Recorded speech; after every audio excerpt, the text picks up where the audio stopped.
John A. Latsch was a Winona businessman who loved fishing and exploring on the Mississippi River. He was a lifelong patron of conservation and did much to preserve the land in the river valley. However, due to his sense of humility, his efforts remain largely unsung. We went to Winona to discover a little more about the man. Areas just like this with the maples and the oaks and the river birch hanging over the water is exactly identical to what Latsch would have seen in the late 1800s and early 1900s. You know, everybody knows about Isaac Walton. Everybody knows about John Muir.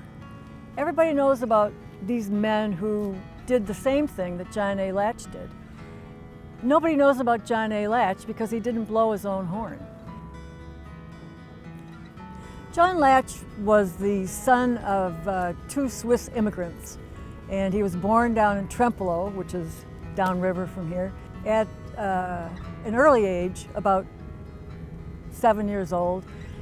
His dad was in a farming accident. His dad had a farm, so he picked up the whole family and came over to Winona, which at that time was a burgeoning metropolis, you know, all the lumber that was going on and the commerce. And he started a grocery store. They ran this wholesale business, and it was enormously successful.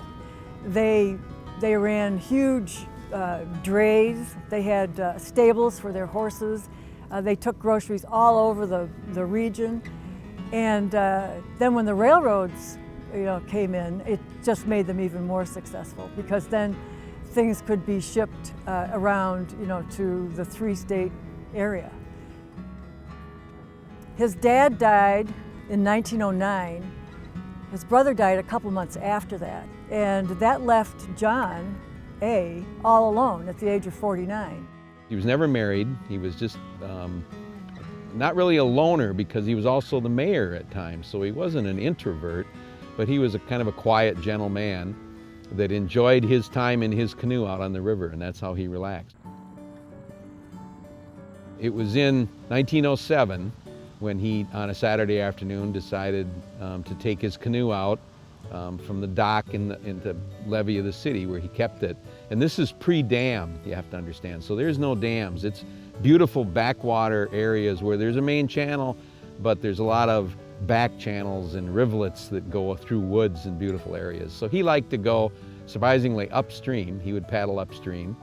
And he did that on this Saturday afternoon. Got about up where what we call Bass Camp now, then it was called Camp Glory. And a thunderstorm came, which they do in the valley fairly quickly, and it drove him to shore.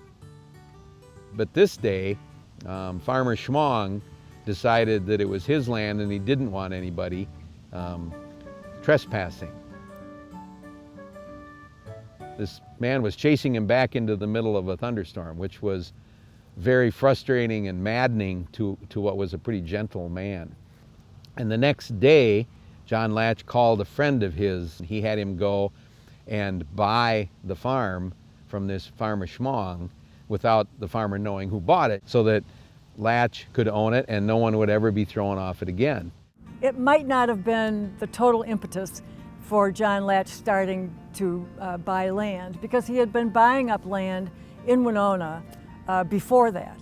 The incident with the canoe and being kicked off by a farmer may have pushed him in a direction of buying more and giving more. We're at the Winona Levee, and across the river from us is Latch Island, named after John A. Latsch.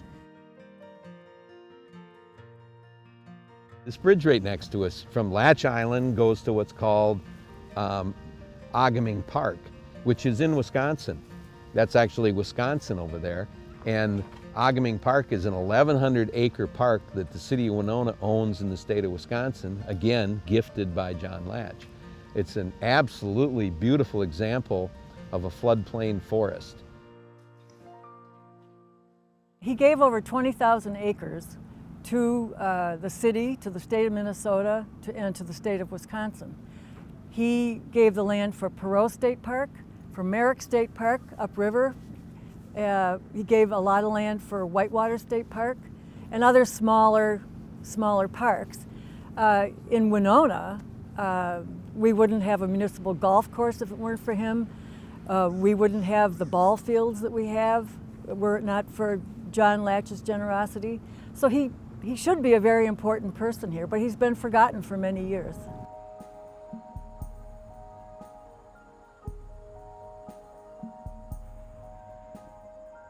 There's downtown Winona is called, on the riverfront, it's called the Latsch Block, because at one time it was all grocery wholesale warehousing and sales stores and storage of their carriages and the horses so that they could deliver the groceries.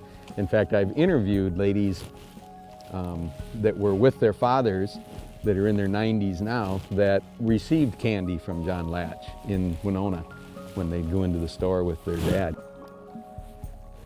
When urban renewal came in, and this is 40 years after John Latsch died, the building was torn down.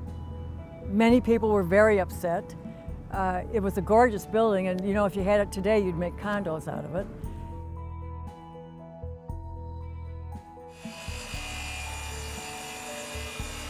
John Latsch's first building that he built is on 2nd Street, and is now being restored, and it's the only Latsch building that we have left.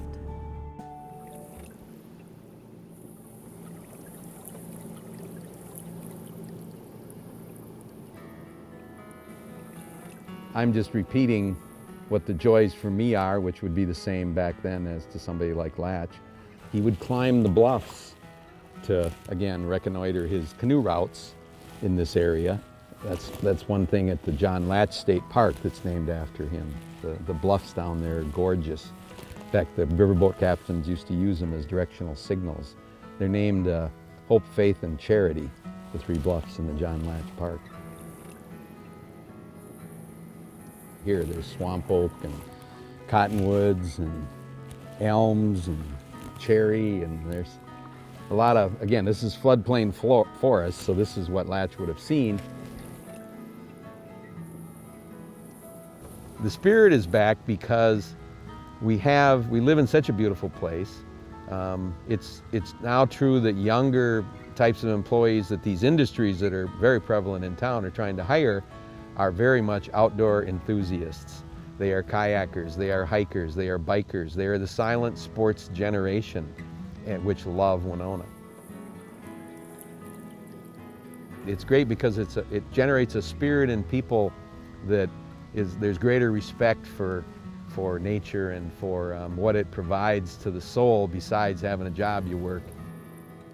Here was Latsch, you know, working hard, working many hours all week, and yet staying in this benefactor philanthropist role simply by his trips out onto the river maybe once a week.